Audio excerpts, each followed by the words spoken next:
Don't let it go. Don't let it go. Okay, try to convince her to stay. I'll do the best I can.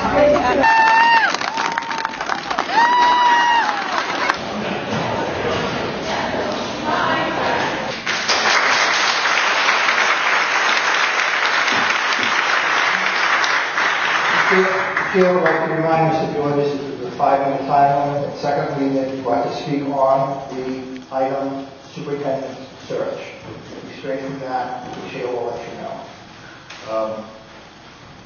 Mr. Mayor, I'm here with a message of conciliation. I'm trying to somehow find a method where a very I see. I have another question, if I may. Yes. It says selection of the superintendent and other matters. It's not Unrelated matters, not matters, unrelated matters. Someone removed the word related, but in your email, someone removed the word related. In the newspaper, the word related was removed. In the public notice, the word related was there.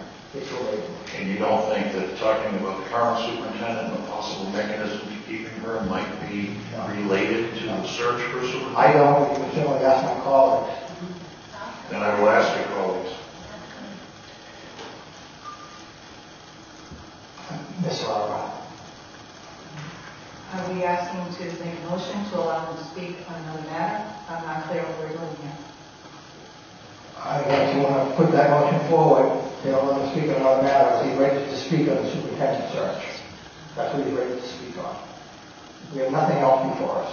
I understand that. I just, in seeing other related matters, I would think that would be a related matter. That's why I'm bringing the question up. Okay. Mr. Fox. The other related matters was intended to, again, relate to the superintendent search. Examples of other related matters are things such as a discussion from the committee, if they so desire, to access a headhunter. What is the process to be used? What is the timetable? There are matters that are subsidiary but directly related to the process of conducting a search for a superintendent. And is it going to be, how is the process going to be conducted? Shall there be a deliberative committee selected? Things of that nature. Those are the other related matters to the process. Ms. Lara. Then I'd like to ask for suspension of the rules to allow not only Mr. Georges to speak, but the people who had signed up earlier and missed the 2 o'clock deadline to speak as part of the decision tonight. Motion by Ms. Lara, second by Mr. Leary. Roll call.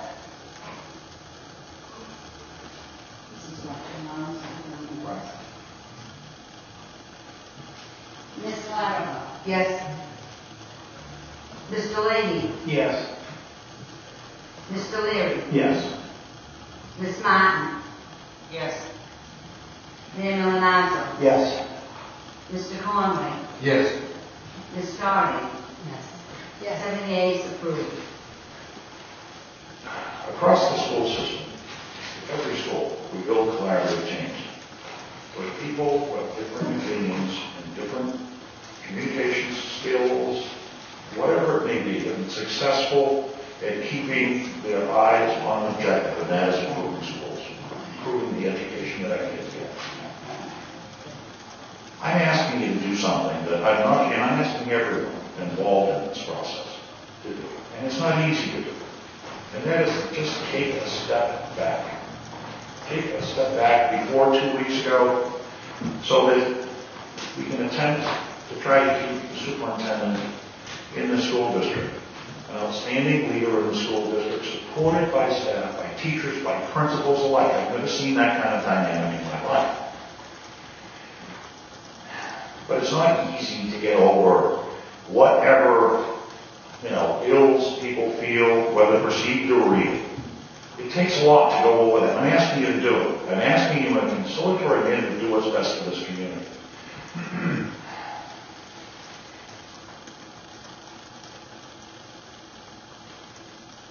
We've all overcome significant obstacles during the last 3 years. Fiscally, we've been hurt. We know that. No one would have expected the growth that we're achieving in our schools over the last 3 years, considering the fiscal constraints, the loss of manpower, resources in every single way, and yet the results are there. I know when you ran for office, you ran for office because you had some ideals in your head about contributing and somehow helping the school system. And I understand during these years it has not been easy to be a school committee person nor a superintendent of schools. Teachers for 2 years and all staff within our schools have gone 2 years without a contract. Part of the reason they've been willing to do that is because of the overt support by the superintendent of their work. I don't know what I can do, but I'm here to ask you, plead with you, to find a way to reset the clock. We've done this before in negotiations.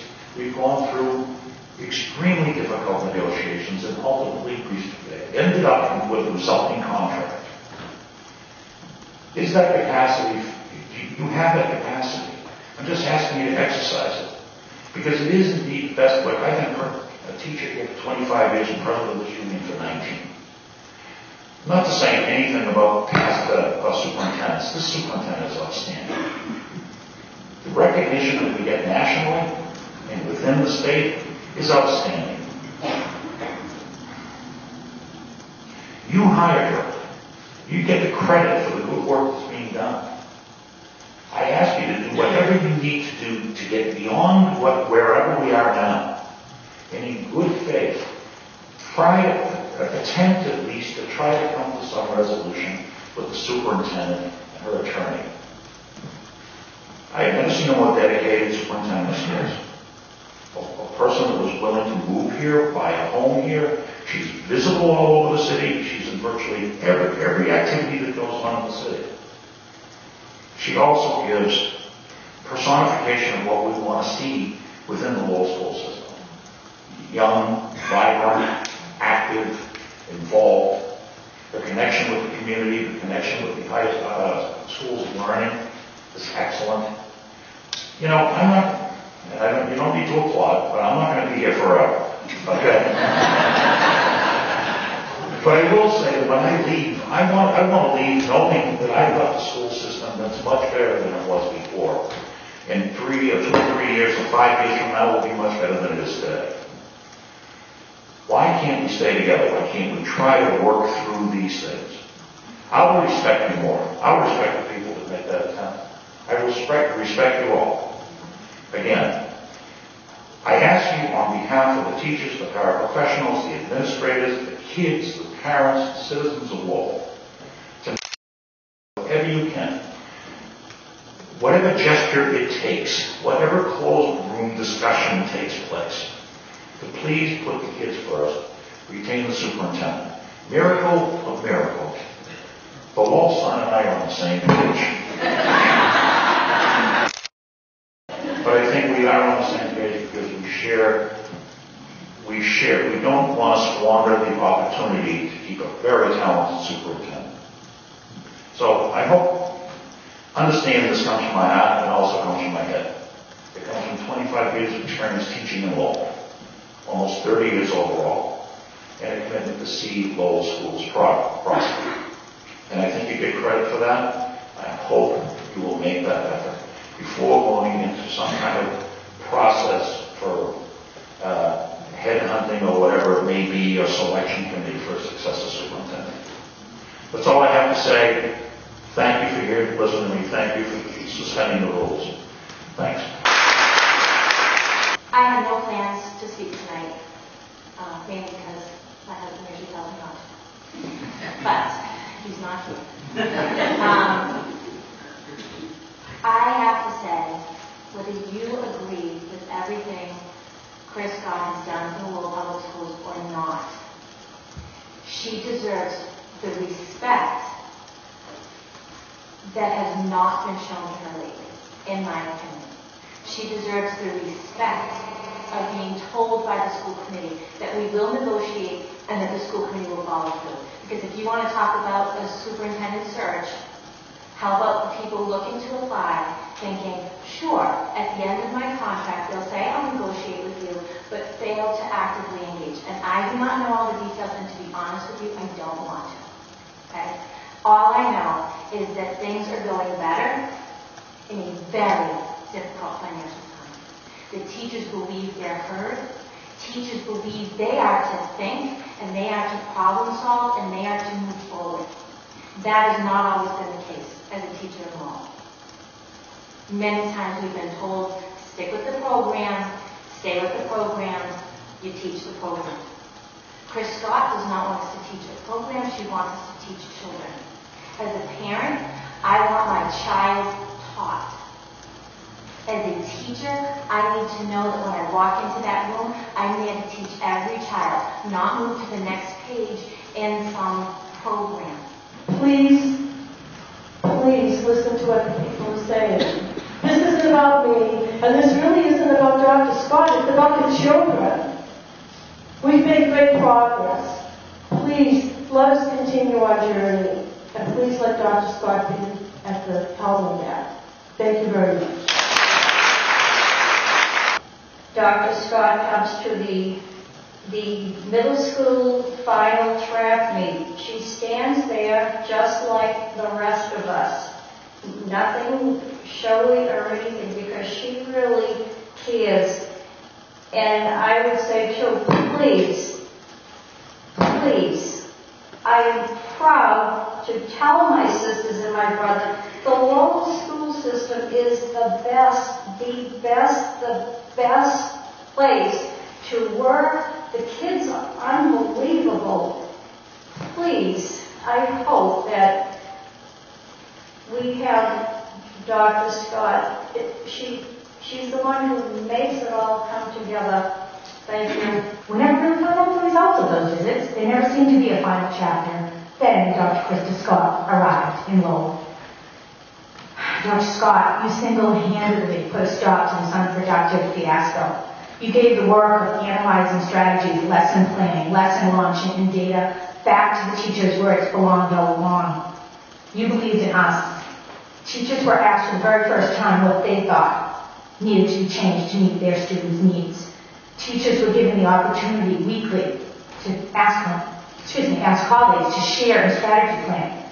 That is a change that we will forever be grateful for, especially the staff at the MURKLAND, because we were about to be officially labeled chronically underperforming, and we had already had several of these learning walks when you arrived. Our self-esteem and our morale was at an all-time low. This school committee may not know that you have been a visible support throughout the entire Level 4 nightmare, beginning months before it became official. You're wondering where she is during the course of the day. Every other week, she was in our building, greeting us, asking us how it was going.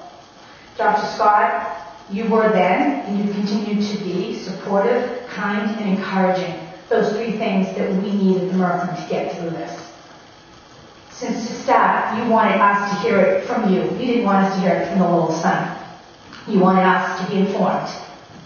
Words can't quite describe your willingness to listen to the teachers who work with you. You've always made us feel that you believe in us the way we believe in our students, and we do believe in our students. You've always made us feel that we work with you, not under you. I will always remember how it can be done, how it should be done, and how you, our leader, Dr. Krista Scott, helped us do it. I will miss you. I know some school system out there is about to get the jackpot. Please reconsider doing whatever it takes to get these people to change their minds. Your departure would truly be a detrimental loss to all of us. The children need Dr. Scott. Even us clerks, come on, us secretaries. We call her and she's right there answering us. You guys don't work in the system. You don't know. So please listen to what these people are saying. And you are still a breath of fresh air, Dr. Scott.